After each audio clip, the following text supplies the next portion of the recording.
It's time now for your weekly fishing reports and real-time outdoor news. This is the Southwest Outdoors Report.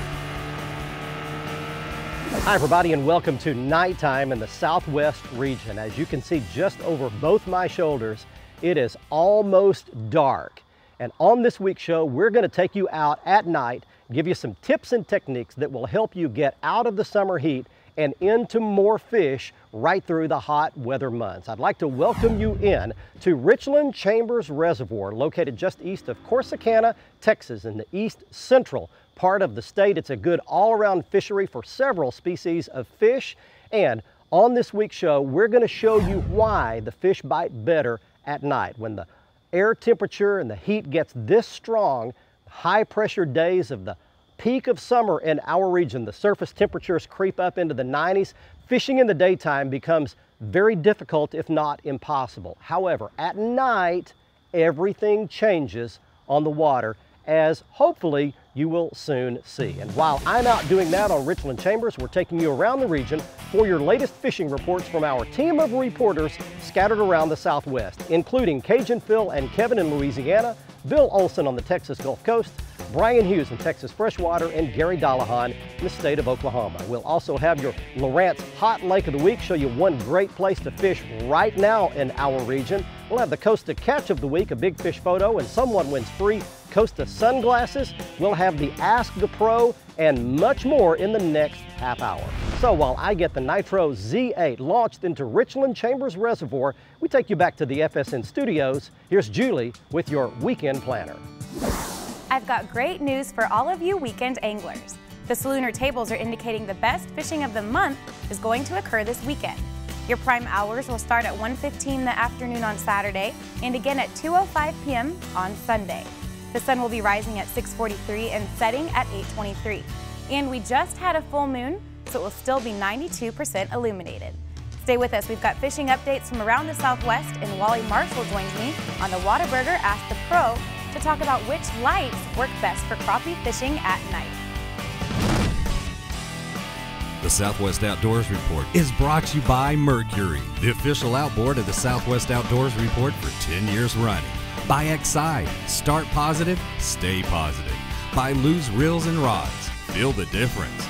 And by Onyx Personal Flotation Devices and Rainwear, keeping you safe on the water.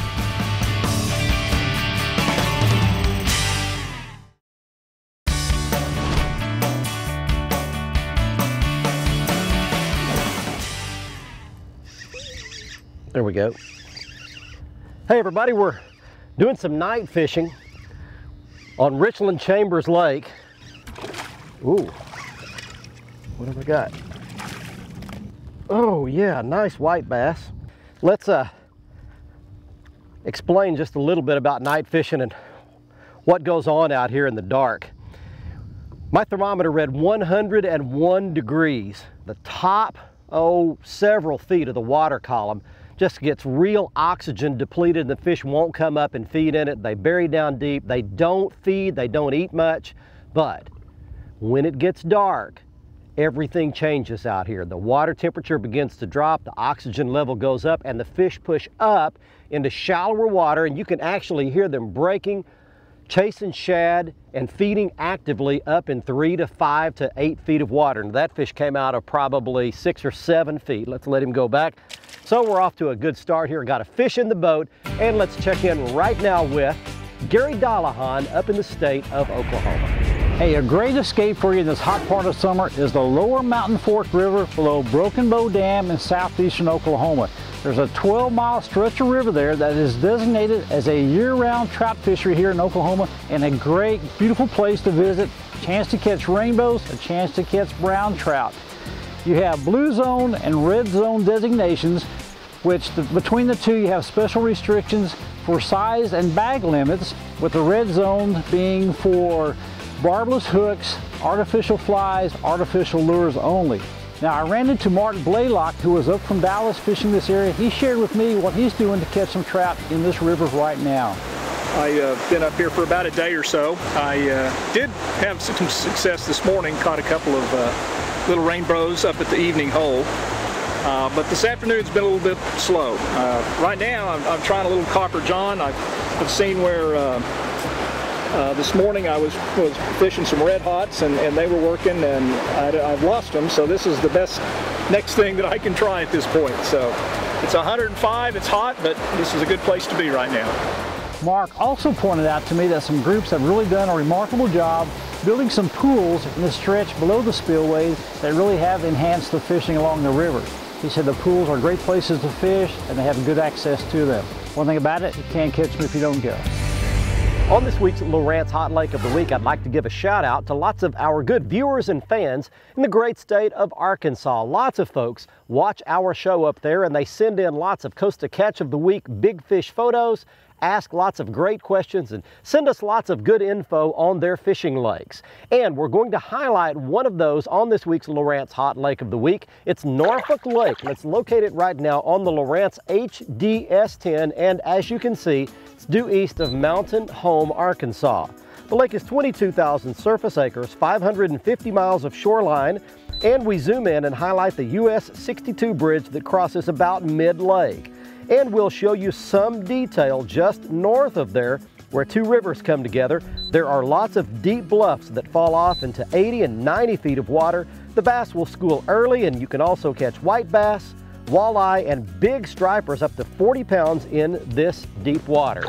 And the bonus at Norfolk Lake is you can go below the dam, the North Fork River, and you can catch brown and rainbow trout that are stocked there on a year-round basis. That's this week's Lowrance Hot Lake of the Week. Let me tell you that we've got a cool sweepstakes going where you get a chance to fish with one of our television reporters. And all you've got to do is go to our Facebook page, click on the like button first. You have to like our page first. Once you do that, click on the sweepstakes button. This month you'll get a chance to fish with Bill Olson down on the Texas Gulf Coast. He's our saltwater reporter. Stay with us. We're coming back to Richland Chambers Reservoir in East Central Texas next.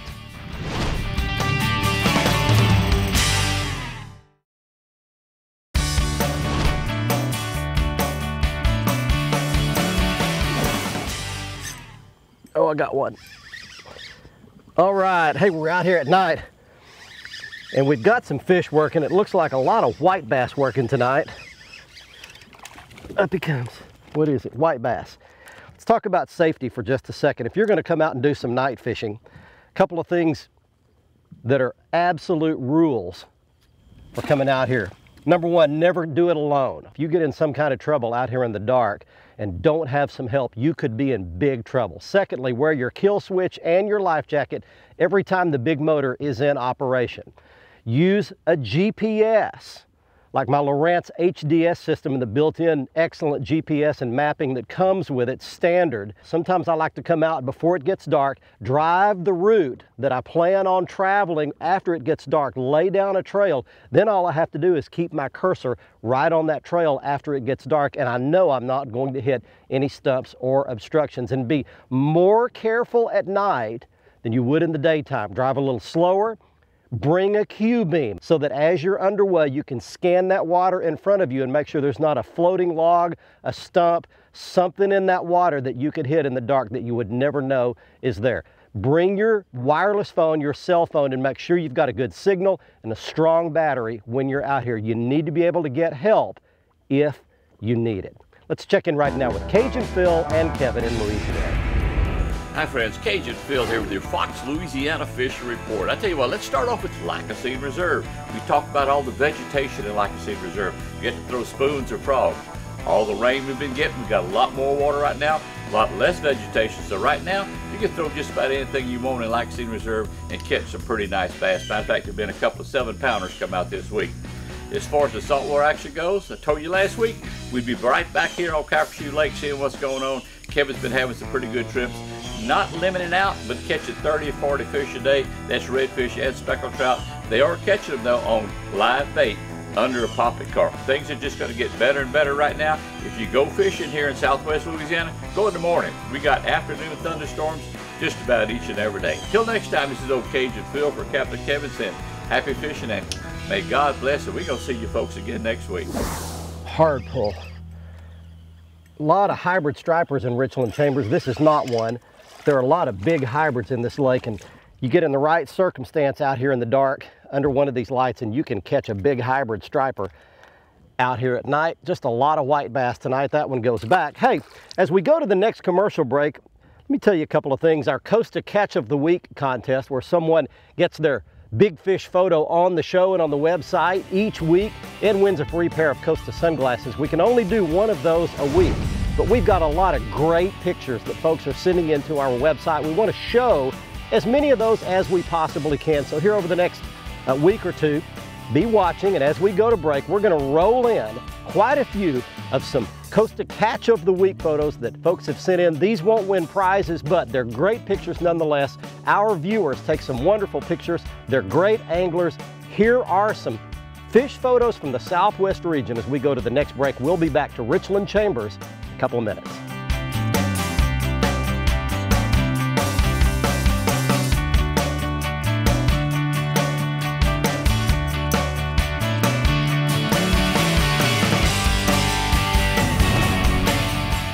The Southwest Outdoors Report is brought to you by Nitro Performance Bass Boats. Fish your best in a Nitro. By Gene LaRue and Bobby Garland Lures. Quality soft plastic baits made in Oklahoma with American pride. By Whataburger, proud to serve it hot and fresh 24 hours a day. By Academy Sports and Outdoors, right stuff, low price every day. And by MotorGuide Trolling Motors, engineering for anglers.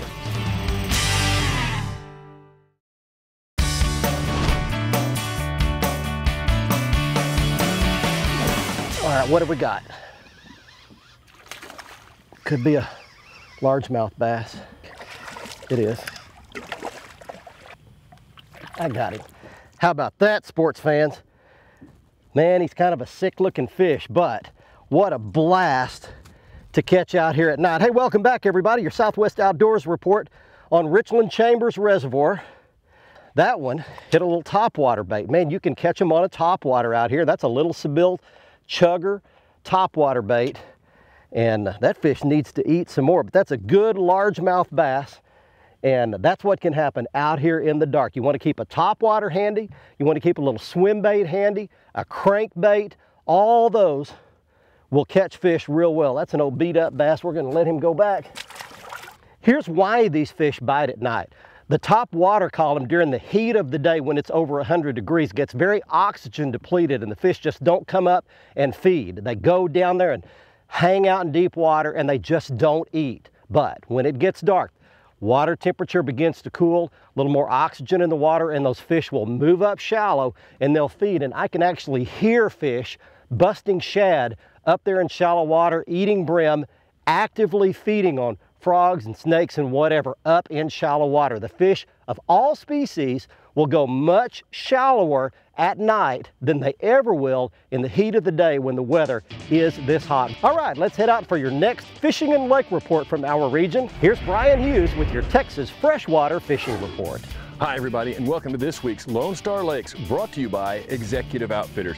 Just a few weeks till the opener of dove season, so book your trips now and be sure and ask them about the Lone Star Lakes Viewer Special. Now this week we're going to travel up to Lake Ray Roberts, where Parks and Wildlife has announced they have found zebra mussels in the lake. That joins Texoma as the lakes with zebra mussels currently in the water as we speak. Now I talked to one of the head guys at Texas Parks and Wildlife in charge of the zebra mussel studies, and he told me several things. First of all, they don't know what impact this will have on fish and fishing, but they do know it'll be quite some time before we see any results, either positive or detrimental. Also, there's really nothing they can do to eradicate these mussels. They're here to stay. So, they ask that you clean, drain, and dry your boat whenever you're traveling from one lake to another or from the lake to your house. You'll want to drain your bilge area, your live wells, any bait buckets, anything that holds water, even the engine compartment on your boat before you leave the lake. That's this week's Lone Star Lakes. Be sure and look for my picture on the web for more on Texas lakes. Now let's check in with Mr. Bill Olson. He's on the coast.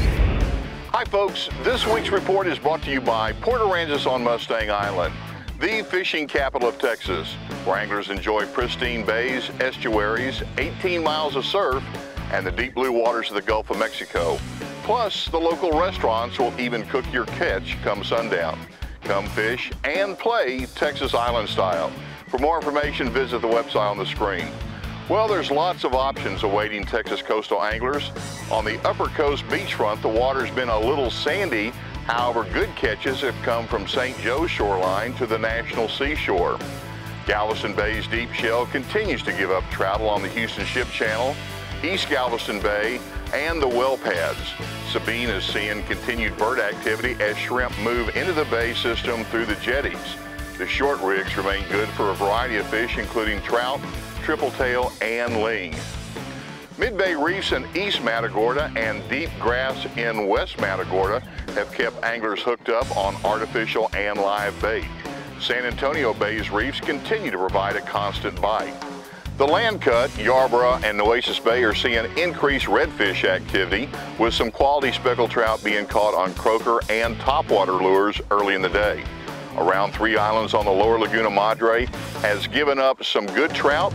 The Spoil Bank southwest of Cullen has redfish hitting soft plastics and cut bait, while along the entire Texas coast, the Intercoastal Waterway continues to be good for speckled trout. Offshore, kingfish and dorado have come from rigs and weed lines. Sailfish have moved in close to within 10 miles of Freeport to Port Aransas. This weekend, both Saturday and Sunday have a double tide schedule of 2 high and 2 low tides each day. I'm Bill Olson, and I'll see you on the coast.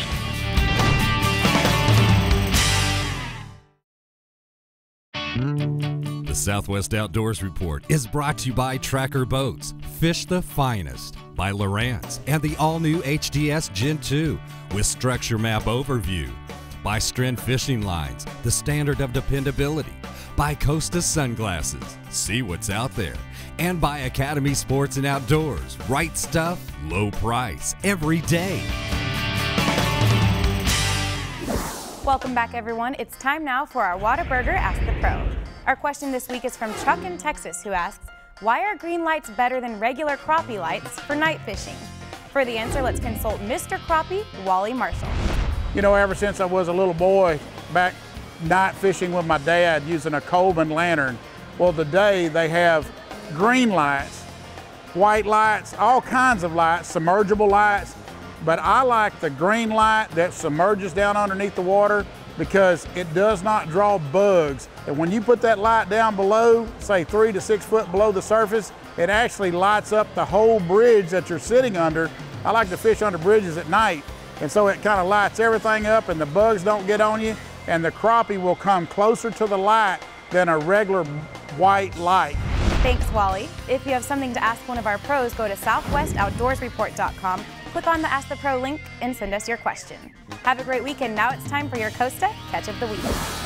It's time now for the Costa Catch of the Week, and before we get to this week's winner, I'd like to congratulate our very own Julie Dobbs, who does the Ask the Pro feature that you just saw and the weekend planner. She took not 1 but 2 great vacations this summer, and being the true outdoors girl she is, she caught 2 big fish. First of all, we'll show you a photo of a big blue marlin she caught off Cabo San Lucas. And then way up north of there, British Columbia, she caught a big salmon as well. So 2 great catches by our very own Julie Dobbs. And now it's time for this week's Costa Catch of the Week winner. He is Casey Zorn of Galveston, Texas. He's shown here with a 30-pound Jack Crevalle he caught out of Galveston Bay down on the Texas Gulf Coast. If you would like to have a chance to win a free pair of Costa sunglasses like Casey does on this week's show, go to our website at southwestoutdoorsreport.com. The right-hand side of the page is the area that you'll click. You'll fill in the information to become a member of our fan club. It's free, and once you do that, you'll be able to fill out the form and submit your big fish photo, and you might win a brand new pair of Costa sunglasses. You can see the entire line at the Costa website at costadelmar.com. Next up, it's the Academy Sports and Outdoors Right Stuff feature, where we show you the gear that you'll need if you want to go night fishing. And tonight was a little bit of a strange night. Normally I go with all dark colors, when I'm fishing at night, no matter whether I'm fishing for crappie, white bass, largemouth bass, no matter what, it's dark. But for some reason, that did not work nearly as well tonight as the lighter colors did. So, starting at the top left, you see a 1/4 ounce jigging spoon with a single hook on it. Below that is a little swim bait. It's a 4-inch Jean LaRue Sweet Swimmer rigged on a lead head. Then on the top right, it's a Seville Chugger topwater bait. And below that, it's a Bobby Garland Slab Slayer, again in a pearl and white color, on a Mo-Glo jig head. Fishing at night not only gets you away from those hot 100-degree plus summertime days that we have every summer here in our Southwest region, but it's a much more productive way to catch more and bigger fish of all species. Use the safety tips and precautions that we gave you. Please be extra careful, more safe than you normally would out fishing at night. Hey, I want to remind you that our show will be on next Thursday night at 10:45 p.m., a special time right after the Dallas Cowboys training camp report. We'll also be on Saturday morning at 8 o'clock in our normal time slot, and you can always catch the latest episode of our show on the front page of our website, and you can catch all of our past episodes on our YouTube channel at youtube.com. And you'll see lots of content that you won't see on the TV show on our Facebook page at facebook.com/Southwest Outdoors Report. So from Richland Chambers Reservoir, site of some really good night fishing action, we'll see you next week. Until then, I'm Barry Stokes. Be safe, have fun. Bye-bye, y'all.